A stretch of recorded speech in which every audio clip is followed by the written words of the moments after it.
ఇది స్టోర్స్ అండి. ఇది అవుట్పుట్ షాఫ్ట్ అండి. డిఫరెంట్ టైప్స్ ఉంటాయి. 1 మోడల్ నుంచి 5 మోడల్ వరకు మన దగ్గర స్టాక్ ఉంటుంది.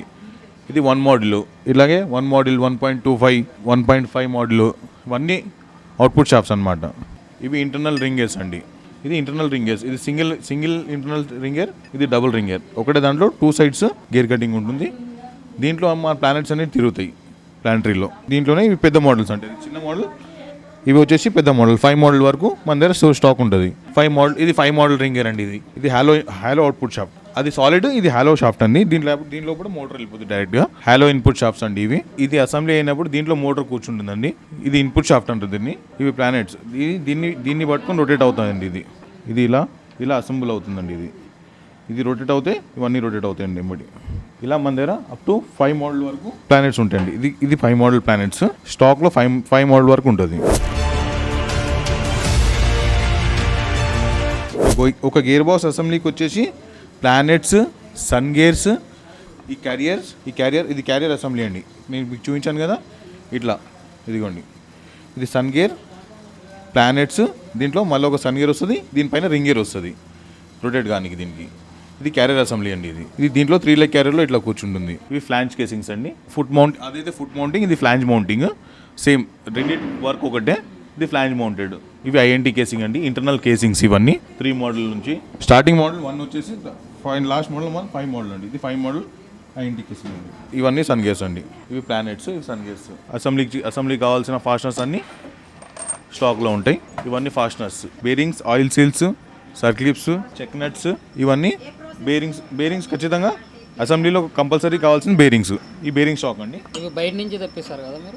బేరింగ్స్ ఒకటి బయట నుంచి తెప్పిస్తాం. ఎన్ని రకాల గేర్స్ బాక్సెస్ ఉన్నాయి? ఎన్ని రకాల గేర్లు ఇక్కడ తయారవుతాయి? వాటి గురించి చెప్పండి. ఎన్ని టైప్ ఆఫ్ గేర్స్, ఏ గేర్ ఉన్నా మేము మ్యానుఫ్యాక్చరింగ్ చేస్తాం.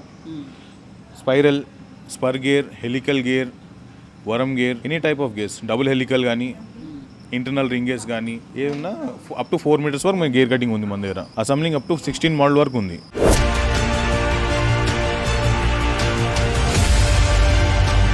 మెటల్ని మోల్డ్ చేసిన తర్వాత వాళ్ళకి కావాల్సినటువంటి డయామీటర్లో తీసుకొని వస్తారనమాట. ఎక్కడెక్కడైతే హోల్స్ కావాలో ఏందనేది చూసుకుంటా ఈ రకమైన ఇట్లా డ్రాయింగ్ ఉంటుంది అనమాట. ఈ డ్రాయింగ్ ప్రకారం కూడా సులువైన పద్ధతిలో ఇట్లా డ్రిల్లింగ్ అనేది ఇట్లా వర్క్ జరుగుతూ ఉంటుంది. కరెక్ట్ అడ్జస్ట్మెంట్, కరెక్ట్ సెట్టింగ్ అనేది మిషన్ డిఫరెంట్ ఉంటుంది అనమాట. దాని ప్రకారంగా వీళ్ళు సెట్ చేసుకొని డ్రిల్లింగ్ అనేది చేస్తారనమాట. ఇక్కడ ఇది అడ్జస్ట్మెంట్ అనమాట. అంటే దాన్ని తిప్పుతూ ఉంటే ఇంకా కిందకి వెళ్తూ ఉంటుంది, అది ఇంకా లోపలికి అవుతూ ఉంటుంది. ఇట్లా తిప్పుతూ ఉంటాయి. దాన్ని పైకి ఎత్తాలంటే అట్లా. దీన్ని సెట్ చేసుకోవడానికి కూడా ఇది కింద ఒక పీట లాగా ఉంది కదా, ఆ పీట మీద పెట్టేసి మనకి ఎట్లా కావాలి ఏందనేది చేస్తూ ఉంటారు. ఇంకా అది ఐరన్ కాబట్టి ఇంకా హీట్ కాకుండా ఉండడానికి కొన్ని వాటర్ లైట్ వాటర్ పోస్తూ ఉంటే ఇంకా ఈజీగా డ్రిల్ అనేది అవుతూ ఉంటుంది అనమాట సులువైన పద్ధతిలో. ఇవి టూల్స్ అనమాట. అట్లా కూలింగ్ వాటర్ అనమాట. అది అట్లా పోస్తూ ఉంటే ఇంకా హీట్ కాకుండా అండ్ అది టూల్ అనేది ఖరాబ్ కాకుండా ఈజీగా వర్క్ అవుతూ ఉంటుంది. అది ఈ కింద ఉన్నది కదా, ఇది మొత్తం బేస్ అనమాట. దీని మీద పెట్టేసి ఎంత పెద్దదైనా కానీ ఎంత చిన్నదైనా కానీ దీనికి అంటే మినిమం ఎంత సైజు వరకు అన్నా 30 mm వరకు, ఒక 30 mm వరకు అయితే ఇది దీని కెపాసిటీ ఉంటుంది. ఒక 30 mm వరకు మాత్రమే ఏమన్నా చేయాలంటే మాత్రం దీని మీద వర్క్ చేసుకోవచ్చు. ఇట్లా ఇది ఒక బేస్ అనమాట. ఈ బేస్ మీద ఇట్లా ఒక స్టూల్ లాగా ఉంటుంది. దీని మీద బేస్ మీద పెట్టేసి దీని మీద మెటల్ అంటే ఏదైతే కావాలో దానికి పెట్టేసి అండ్ కావాల్సిన ఇప్పుడు గేర్ బాక్స్కి సంబంధించి ఎక్కడైతే హోల్ కావాలో, ఎక్కడైతే బోల్ట్ పెట్టాలి, ఎక్కడైతే మనకి వాళ్ళకి అవసరం ఉందో దాని యొక్క రిక్వైర్మెంట్ని బట్టి పర్ఫెక్ట్ ఒక డ్రాయింగ్ అనేది తీసుకుని ఆ డ్రాయింగ్ ప్రకారం వాళ్ళకి కావాల్సినట్లు ఈ పద్ధతిలో డ్రిల్లింగ్ అనేది జరుగుతూ ఉంటుంది. ఇది 26 mm హోలు, ఇది 10 mm హోలు.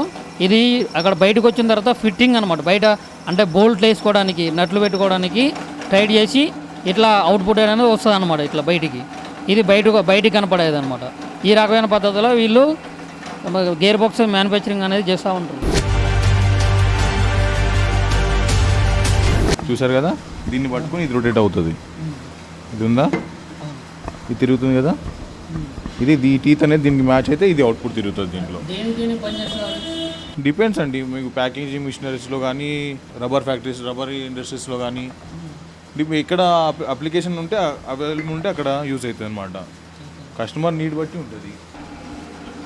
చాలా చిన్నగా ఉంది కదా ఇది. దీని ఎంత వెయిట్ వరకు ఇది?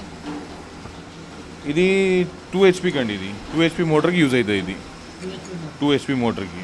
దీన్ని అంటే మామూలు ఎంత వెయిట్ ఎంతవరకు చేయడం కానీ థ్రోయింగ్ కానీ వెయిట్ ఎంతవరకు కూడా ఇది వచ్చేసి 2.5 మెట్రిక్ టన్ వరకు యూజ్ అవుతుందండి. ఇప్పుడు అసలు ఇది మామూలుగా దీని స్పీడ్ ఇప్పుడు మోటార్ అంటే చాలా స్పీడ్ తిరుగుతుంది కదా. 1:1 ఇది స్ట్రైట్ బెవెల్ గేర్స్ అండి. ఇది స్పైరల్ EN353 అండి. కేస్ హార్డెన్ మెటల్ అంటారు.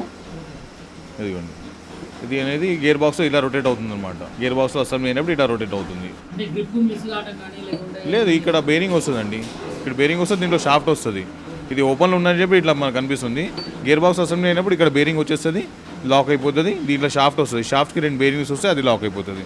సో ఇది ఇలా రొటేట్ అవుతుంది అనమాట. ఇది స్టాండర్డే ఉంటుంది, ఇది తిరుగుతూ ఉంటుంది.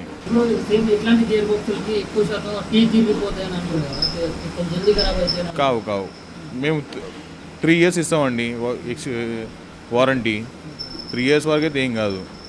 మేము ఇచ్చిన గేర్ బాక్స్ 10 సంవత్సరాలు నడుస్తాయి. ఇచ్చే వారంటీ మాత్రం 2 years 3 years ఇస్తాం, డిపెండ్స్. కొన్నిటికి 1 year ఇస్తాం, కొన్నిటికి 2 years ఇస్తాం, కొన్నిటికి 3 years కూడా ఇస్తాం. మోడల్ చిన్నది, ఇది చిన్న మోడల్. ఇది చేపల చెరువు గేర్ బాక్స్కి. ఇది చేపల చెరువులో వాటర్ రొటేట్ చేయడానికి యూజ్ చేస్తారు ఈ గేర్ బాక్సెస్. వాటర్ కలిపియడానికి యూజ్ చేస్తారు ఇవి.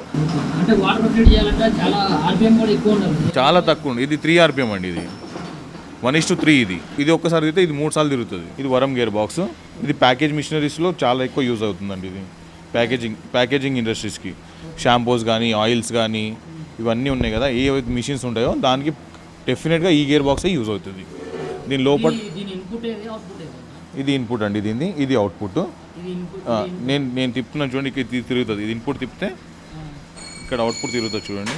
ఇక ఈ అవుట్పుట్ తిరుగుతుంది కదా, ఇక కీవే చూడండి, కీవే దగ్గర స్లో RPM అండి. ఇది 40 times తిరగాలి. 40 times తిరిగితే ఇది ఒక్కసారి తిరుగుతుంది. ఇది 1:40 అండి. ఇది రేషియో 1:40 రేషియో. ఇది స్లోగా తిరగాలి కదా సార్. ఒక ప్యాకెట్ కదా, ఇంకో ప్యాకెట్ అలా ఉంటాయి కదా, దానికి అన్ని రొటేషన్స్ కావాలి. దానికి మోటార్ స్పీడ్ ఎంత పెడతారు? మోటార్ ఇది 0.5 HP అండి.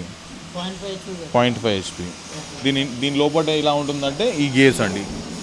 ఇప్పుడు ఇలా చూడవచ్చు మీరు. ఇది సేమ్, ఇది ఇన్పుట్ ఉంది ఇక్కడ, ఇది ఇన్పుట్ సైడ్, ఇది ఉంది కదా, ఇది ఇన్పుట్. ఈ షాఫ్ట్ ఇది, ఈ గేర్ అనేది ఇది వార్మ్ అంటారు అండి. ఇది ఇలా రొటేట్ అవుతూ ఉంటుంది. మరి దీని మెటల్ మొత్తం వేరే ఉంది, ఇది బ్రాజ్ మెటల్ కదా. ఇది కేస్ హార్డెన్ మెటల్ యూజ్ చేస్తారండి. ఇది ట్రాన్స్పరెన్స్ ప్రాసెస్ యూజ్ చేస్తారు. పీబీకి ఎందుకు యూజ్ చేస్తారంటే ఇది హీట్ కాదు, మెటల్ హీట్ కాదు, తొందరగా అరగదు మెటల్. దానికి దీంట్లో పీబీ అనేది యూజ్ చేస్తారనమాట. ఇది మేజర్, చాలా ఎక్కువ ఉంటుందండి. అన్నిటికంటే కాస్ట్లీ మెటల్ ఇది పీబీ అండి. మనం యూజ్ చేసే దాంట్లో మెటల్లో అన్నిటికంటే కాస్ట్లీ ట్రాన్స్పరెన్స్ బ్రాంజే మెటల్ ఉంటుంది. దీని లైఫ్ ఎక్కువ ఉంటుంది కాబట్టి ఇది మీరు యూజ్ చేస్తారు. లైఫ్ ఎక్కువ ఉంటుంది, హీట్ కాదు ఇది. అది 2 రీజన్స్ ఉంటాయి. హీట్ అవ్వాల్సిన దగ్గర కూడా కంపల్సరీ పీబీ యూజ్ చేస్తారు. అంటే హీట్ కాకుండా ఇప్పుడు గేర్ బాక్స్ లోపల హీట్ కాకుండా మీరు హీట్ అంటే ఎక్స్చేంజ్ చేస్తే ఆయిల్ పోస్తారు కదా. ఆయిల్ పోసినా కానీ MS ఉంటే EN353 ఉంటే హీట్ అయిపోతుంది. ఒక లెవెల్కి వచ్చినాక హీట్ అవుతుంది. ఇది హీట్ కాదు, హీట్ అసలు కాదు ఇది.